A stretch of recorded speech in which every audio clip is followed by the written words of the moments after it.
Hello everyone, welcome back to my channel. আর good morning তোমাদের সবাইকে। তো আজকে ঝটপট সকাল সকাল একটা পার্সেল চলে এসছে, সে পার্সেলটা তোমাদের সাথে শেয়ার করে দিচ্ছি। এটা কিন্তু মানে ভীষণ এসেনশিয়াল একটা জিনিস আমি অর্ডার করেছিলাম। তোমাদের যাদের লাগবে আমাকে বলো, লিঙ্ক আমি ডিসক্রিপশন বক্সে দিয়ে দেবো। তো খুব ইউজফুল একটা জিনিস। ভাবছো এটা কি? এটা কোনো কসমেটিক্সের কোনো মানে বক্স আমি কিনেছি কিনা? না, একদমই না। হ্যাঁ, তোমরা চাইলে এখানে কসমেটিক্সও রাখতে পারো, বাট আমি যে পারপাসে কিনেছি এই ব্যাগটা সেটা হচ্ছে আমাদের নারায়ণ গোপাল সবার জামা কাপড়গুলো রাখার জন্য। আমি ভাবছিলামই যে একটা সুন্দর দেখে স্টোর টাইপের কিনে নেব, মানে ব্যাগ টাইপের, যেখানে মানে 3টে ধাপ থাকবে এবং প্রত্যেকটা সেকশনে আলাদা আলাদা করে আমি রাখতে পারবো। কালারটা কিন্তু একদম মিষ্টি একটা কালার এবং কোয়ালিটি কিন্তু এই ব্যাগটার ভীষণ ভালো, ভীষণ, মানে তোমরা চাইলে কিন্তু এটা ইউজ করতে পারো। সো কালারটাও খুবই মিষ্টি, একটা পিচ কালারের মধ্যে রয়েছে। আর 3টে সেকশন করা আছে, ওপরে একটা ছোট, মিডিলে একটা আছে, নিচে আরেকটা আছে। তো 3টে সেকশনে না মানে অনেকটা জামা কাপড়ও আটে, প্লাস সব কিছু আলাদা আলাদা করে রাখাও যায়। আমি দেখিয়ে দেবো কিভাবে আমি পুরোটা অর্গানাইজ করলাম।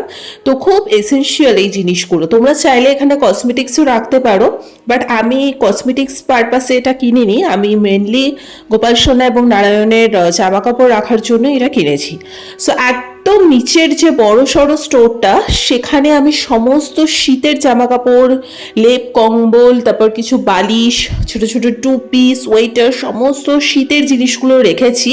কারণ এটা তো এখন আর ইউজ হবে না, আবার শীতকালে ইউজ হবে, তাই এটাকে একদম নিচের স্টোরটাতে রেখেছি। তো হয়ে গেল এটা একদম নিচের স্টোরে রাখা। তারপরে আমি সেকেন্ড স্টোরটাতে নারায়ণের সমস্ত জামা কাপড়গুলো রেখেছি। তো যত যাবতীয় নারায়ণের জামা কাপড় আছে সমস্ত কিছু এটাতে রেখে দিয়েছি, সব দেখতেই পাচ্ছ। আর খুব ইউজফুল, মানে প্রচুর জামা কাপড় কিন্তু এখানে ধরে যায়, ঠিক আছে? মানে বক্সটা দেখলে এরকম মানে ব্যাগটা ছোট মনে হলেও প্রচুর জায়গা আছে কিন্তু। তো যাই হোক, আর আমাদের তো গাদা গাদা জিনিস কেনাই হয় ঠাকুরের জন্য, তো একটু বড়সড় দেখে স্টোর কিনলাম যাতে পরবর্তীকালে সমস্যা না হয়।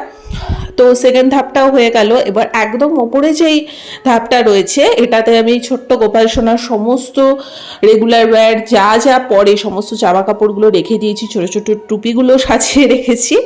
তো সমস্ত কটনের সমস্ত ড্রেসগুলো আছে। সো এইভাবে আমি 3টে সেকশন মোটামুটিভাবে রেডি করেছি। তো আজকে ছোট্ট ভিডিওটা যদি ভালো লেগে থাকে, লাইক কমেন্ট শেয়ার সাবস্ক্রাইব করে দিও। আর তোমরা যদি বলো যে এই বক্সটার লিঙ্ক দিতে, তাহলে আমি নেক্সট ভিডিওতে শেয়ার করে দেবো। সো চলো আজকের মতো এখানেই, টাটা।